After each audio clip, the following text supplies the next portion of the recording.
एक घटनाक्रम जिसे देखकर आप हैरत में पड़ जाएंगे कि कैसे प्रेस कॉन्फ्रेंस होती है हमारे देश के अंदर। तालिबान के विदेश मंत्री, अफगानिस्तान के विदेश मंत्री के कहने पर महिला पत्रकारों की एंट्री पर बैन लग जाता है। यह सब हो रहा है।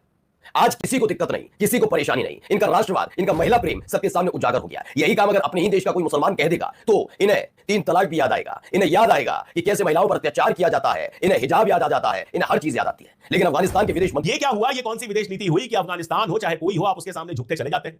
पाकिस्तान कॉन्फ्रेंस की, और उस प्रेस कॉन्फ्रेंस में यह आदेश दिया गया कि किसी भी महिला पत्रकार को अलाउ नहीं किया जाएगा। वहां पर अफगानिस्तान की एम्बेसी में हुए इस प्रेस कॉन्फ्रेंस में एक महिला को भी अंदर नहीं जाने दिया गया। और अब ये कहा, इसका मतलब यह है कि अफगानिस्तान के सामने भी अब आप झुकेंगे, ट्रंप के सामने झुकेंगे। पुतिन विदेश मंत्री को इतना नहीं कह सकते थे कि आप अफगानिस्तान में नहीं है, हिंदुस्तान के अंदर है, और यहां इस तरह की बातें नहीं चल सकती कि कोई महिला पत्रकार। तो पाकिस्तान में महिलाएं कैसे एक्टिव हैं?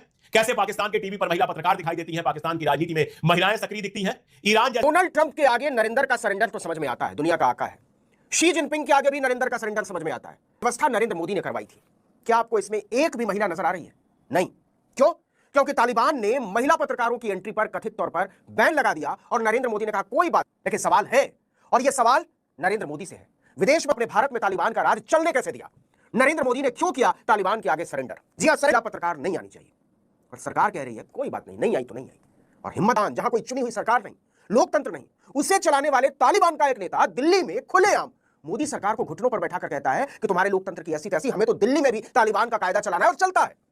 जिस प्रधानमंत्री जरिए जो किया गया है उसको लेकर अब सवाल बड़े ही तेजी से उठने लग गए हैं कि भैया भारत में तालिबान के विदेश मंत्री आते हैं और अपनी हुकूमत चलानी शुरू कर देते हैं।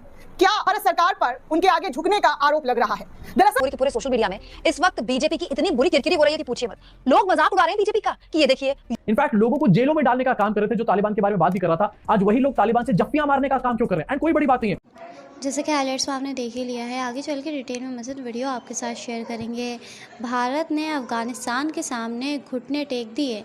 प्रेस कॉन्फ्रेंस तो हुई, लेकिन प्रेस कॉन्फ्रेंस में अफ़गानिस्तान ने एक भी खातून को बैठने नहीं दिया।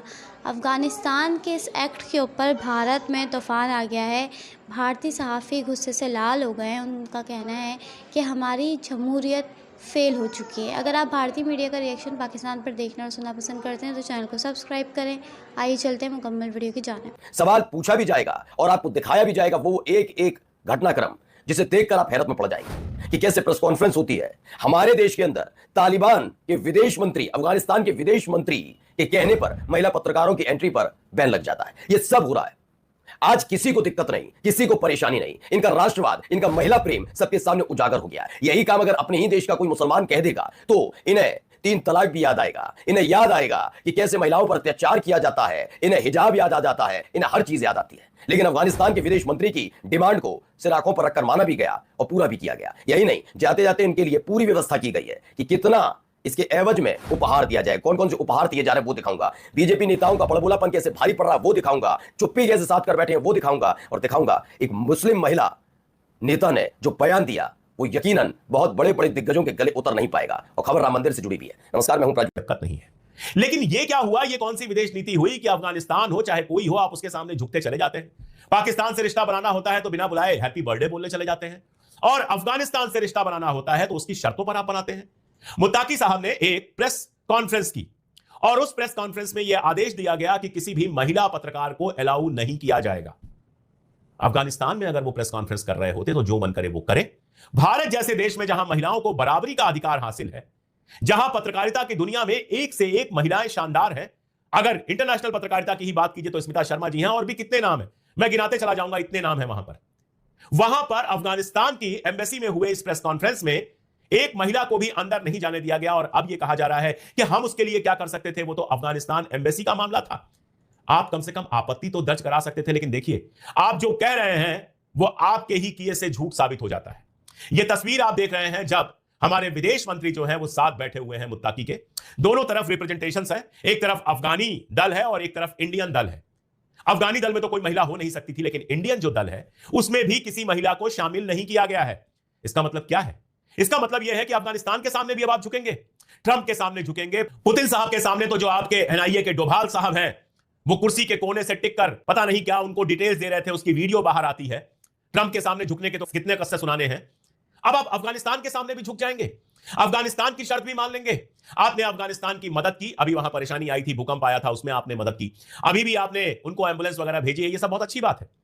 लेकिन क्या आप अफगानिस्तान के विदेश मंत्री को इतना नहीं कह सकते थे कि आप अफगानिस्तान में नहीं है, हिंदुस्तान के अंदर है, और यहां इस तरह की बातें नहीं चल सकती कि कोई महिला पत्रकार आपसे बातचीत नहीं करेगी। अगर किसी महिला को देखने से आपका ईमान खराब हो जाता है तो आप बुर्का पहन लीजिए। हमारी महिलाएं बराबरी का अधिकार हमेशा लेती रही हैं और बराबरी का अधिकार लेंगी। और मैं साफ कह दूं कि मैं नहीं मानता कि शरिया ऐसा कहता है। अगर शरिया ऐसा कहता होगा तो पाकिस्तान में महिलाएं कैसे एक्टिव हैं? कैसे पाकिस्तान के टीवी पर महिला पत्रकार दिखाई देती हैं? पाकिस्तान की राजनीति में महिलाएं सक्रिय दिखती हैं। ईरान जैसा देश जहां पर इस्लामिक शासन है, वहां पर भी महिलाएं आपको राजनीति में, एजुकेशन में, हर चीज में बढ़ चढ़ के हिस्सा लेते हुए दिखती हैं। वहां हर साल जो ग्रेजुएट होते हैं उसमें महिलाओं की संख्या 40-50% है। अभी वो आदेश भी आपको याद होगा जब यह कहा गया कि अगर सिर कोई नहीं ढकता है तो उसके खिलाफ किसी सजा का प्रावधान नहीं होगा। आदाब, सत श्री अकाल, जय भीम, जोहार। मेरा नाम है नवीन कुमार। डोनाल्ड ट्रंप के आगे नरेंद्र का सरेंडर तो समझ में आता है, दुनिया का आका है। शी जिनपिंग के आगे भी नरेंद्र का सरेंडर समझ में आता है, लाल लाल आंखें बुझकर सफेद पड़ गई हैं। लेकिन तालिबान के आगे भी नरेंद्र का सरेंडर देख रहा है भारत। इस तस्वीर को देखकर नजरें शर्म से झुक जाती हैं। यह दिल्ली में हुई तालिबान की एक प्रेस कॉन्फ्रेंस की तस्वीर है जिसकी व्यवस्था नरेंद्र मोदी ने करवाई थी। क्या आपको इसमें एक भी महिला नजर आ रही है? नहीं। क्यों? क्योंकि तालिबान ने महिला पत्रकारों की एंट्री पर कथित तौर पर बैन लगा दिया और नरेंद्र मोदी ने कहा कोई बात नहीं, महिलाएं नहीं आई तो नहीं आई। इस तस्वीर से उपजा एक बहुत ही वाजिब सवाल है, क्या भारत में तालिबान का राज है?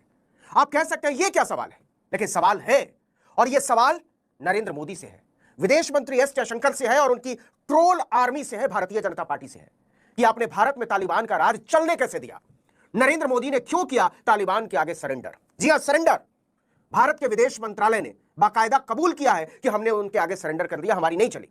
इस पर आगे बढ़ने से पहले जरा महिलाओं पर तालिबान की क्रूरता को लेकर योगी आदित्यनाथ के सद्विचार सुन लीजिए। आप तो तालिबान का भी समर्थन कर रहे हैं, अध्यक्ष जी तालिबान का समर्थन कर रहे हैं। महिलाओं के साथ क्या क्रूरता बरती जा रही है, वहां पर बच्चों के साथ क्या क्रूरता बरती जा रही है अफगानिस्तान में। लेकिन कुछ लोग बेशर्मी के साथ तालिबान का समर्थन कर रहे हैं, तालिबानीकरण करना चाहते हैं। ये सभी के चेहरे। लेकिन इसके बाद तालिबान का नेता कहता है कि मुझे प्रेस कॉन्फ्रेंस करनी है। मोदी सरकार कहती है ओके, पत्रकारों को सूचना दे दीजिए। मुत्तकी कहता है ऐसे नहीं, हमारी प्रेस कॉन्फ्रेंस में गलती से भी कोई महिला नहीं आएगी। तालिबान को महिलाएं बिल्कुल पसंद नहीं, और आंख मिलाकर बात करती, सवाल करती, जवाब मांगती महिलाएं तो बिल्कुल पसंद नहीं। हम तो उन्हें मार डालते हैं, उनकी जुबान खींच लेते हैं, कोड़े बरसाते हैं। दिल्ली में हम तालिबान के कायदों से प्रेस कॉन्फ्रेंस करेंगे, एक भी महिला पत्रकार नहीं आनी चाहिए। और सरकार कह रही है कोई बात नहीं, नहीं आई तो नहीं आई। और हिम्मत देखिए कि अफगानिस्तान का विदेश मंत्री अमीर खान मुत्तकी दिल्ली में प्रेस कॉन्फ्रेंस करता है और भारत ही नहीं पूरी दुनिया की महिला पत्रकारों के लिए नो एंट्री का बोर्ड लगाकर करता है। एक भी महिला पत्रकार नहीं थी। यह है भारतीय जनता पार्टी और नरेंद्र मोदी की विदेश नीति, और उस विदेश नीति में महिलाओं की स्थिति। अंगुल भर का देश अफगानिस्तान, जहां कोई चुनी हुई सरकार नहीं, लोकतंत्र नहीं, उसे चलाने वाले तालिबान का एक नेता दिल्ली में खुलेआम मोदी सरकार को घुटनों पर बैठाकर कहता है कि तुम्हारे लोकतंत्र की ऐसी तैसी, हमें तो दिल्ली में भी तालिबान का कायदा चलाना है, और चलता है। जिस प्रधानमंत्री की इतनी भी हैसियत नहीं कि वो मुत्तकी से अपने ही देश में कह सके कि माफ कीजिए, आपका तालिबानी कायदा हम नहीं चला सकते, अपने देश में चलाइएगा। जरा सोचिए कि उसकी जुबान अमेरिका और चीन जाकर कैसे तालू से चिपकी रहती होगी। आपने गौर किया होगा कि एक भी बयान नहीं आता मोदी के विदेश दौरों से, सिर्फ तस्वीरें आती हैं, और उन तस्वीरों से ही सारी कहानी बना दी जाती है। और आज एक बार फिर से तालिबानी मंत्री के जरिए जो किया गया है उसको लेकर अब सवाल बड़े ही तेजी से उठने लग गए हैं कि भैया भारत में तालिबान के विदेश मंत्री आते हैं और अपना, जी हां, अपनी हुकूमत चलानी शुरू कर देते हैं। क्या भारत सरकार का स्टैंड है? क्या भारत सरकार उनकी मनमानियों को सराहती है या फिर नकारती है? क्यों भारत सरकार पर उनके आगे झुकने का आरोप लग रहा है? दरअसल दोस्तों, आज से 3-4 साल पहले का वो दौर आपको याद होगा जब तालिबान के जरिए अफगानिस्तान में सत्ता परिवर्तन किया गया, तो तालिबानी कट्टरता के बारे में हमारी गोदी मीडिया खूब जमकर बुराई कर रही थी, जमकर हेडलाइन तालिबानी सरकार को लेकर चलाए जा रहे थे। लेकिन आज तालिबानी सरकार को लेकर उनका स्टैंड बिल्कुल ही अलग हो गया है दोस्तों।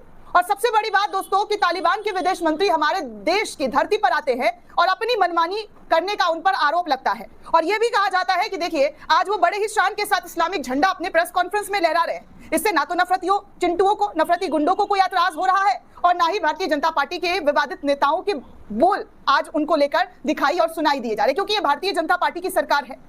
पूरे के पूरे सोशल मीडिया में इस वक्त बीजेपी की इतनी बुरी किरकिरी हो रही है कि पूछिए मत।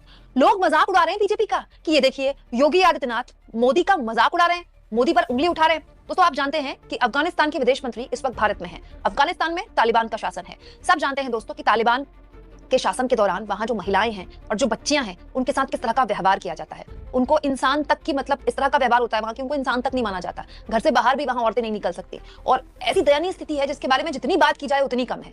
खुद हमारे मीडिया ने करीब 2 महीना, जब कुछ साल पहले अमेरिका वहां से बोरिया बिस्तरा बांधकर रफू चक्कर हुआ, तो 2 महीना लगातार हमारे चैनल में तालिबान की खबरें ही चलती रही कि तालिबान ने ये कर दिया, तालिबान ने वो कर दिया, तालिबान ने औरतों के साथ ये किया वो किया। इसके जरिए एक नैरेटिव सेट किया जाता है हमारे देश में कि देखिए जो तालिबानी मानसिकता है ये कितनी खतरनाक है। लेकिन दोस्तों अब तो अफगानिस्तान में तालिबान की सरकार है और उनके विदेश मंत्री का न केवल स्वागत हो रहा है बल्कि विदेश मंत्री एस जयशंकर उनसे मुलाकात कर रहे हैं, उनसे बातचीत कर रहे हैं।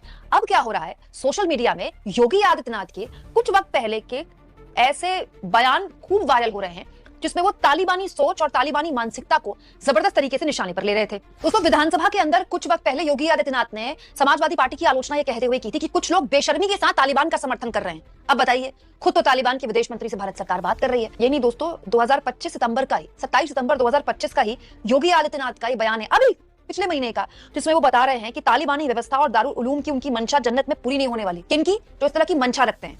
लेकिन कुछ लोगों को बेकार आई नहीं मीटिंग करने के लिए, लेकिन हम यहाँ पर मीटिंग कर रहे हैं तालिबान के साथ। अमेरिका क्या कहता था, क्या हो तुम, आज हम कहते हैं तू क्या है बे। इंडिया और तालिबान की बायलैटरल मीटिंग हुई है यहाँ पर। देखो मुझे कोई फर्क नहीं पड़ता कि इंडिया अपने रिलेशंस तालिबान के साथ बनाए या फिर ना बनाए, लेकिन मुझे इससे फर्क पड़ता है कि हिपोक्रेसी आखिरकार क्यों करी जा रही है। 4 साल पहले जो लोग तालिबान को भर भर के गालियां दे रहे थे, इनफैक्ट लोगों को जेलों में डालने का काम कर रहे थे, जो तालिबान के बारे में बात भी कर रहा था, आज वही लोग तालिबान से जफ्फियां मारने का काम क्यों कर रहे हैं। एंड कोई बड़ी बात नहीं है, आज एस जयशंकर यहाँ पर हैंडशेक कर रहे हैं। आने वाले कुछ दिनों में मोदी जी को आप जफ्फी डालते हुए भी देख लोगे। हर रोज सुबह सुबह उठ के इनके व्हाट्सएप पे फॉरवर्डेड मैसेज आता है कि मुसलमान कितने खराब है, इस्लाम कितना खराब है। लेकिन दूसरी तरफ यही लोग मीटिंग करते हैं तालिबान, यूएई, सऊदी अरेबिया के लोगों के साथ, हैंडशेक करते हैं, जफ्फियां डालने का काम करते हैं। भाई आखिरकार तुम्हारा स्टैंड क्या है, क्लियर तो कर दो। अभी मीटिंग की वीडियो आप देख चुके होंगे, दोबारा आपको यहां पर दिखाना चाहता हूं। एस जयशंकर के साथ यहां पर तालिबान के फॉरेन मिनिस्टर की मीटिंग हुई है एंड हैंडशेक बकायदा किया जा रहा है। तालिबान के फॉरेन मिनिस्टर से भी ज्यादा एक्साइटेड यहां पर एस जयशंकर अंकल हैं। इनकी लेजर आइज कहां चली गई। व्हाट्सएप फॉरवर्ड पे तो पूरे इस्लाम को खत्म करके रख देते हैं, लेकिन जैसे ही सामने कोई बंदा आ जाता है एकदम हैंडशेक हो जाता है इनका। अब गोदी मीडिया से लेकर आईटी सेल सब इस बायलैटरल मीटिंग के गुणगान करने पर यहां पर तुले हुए हैं।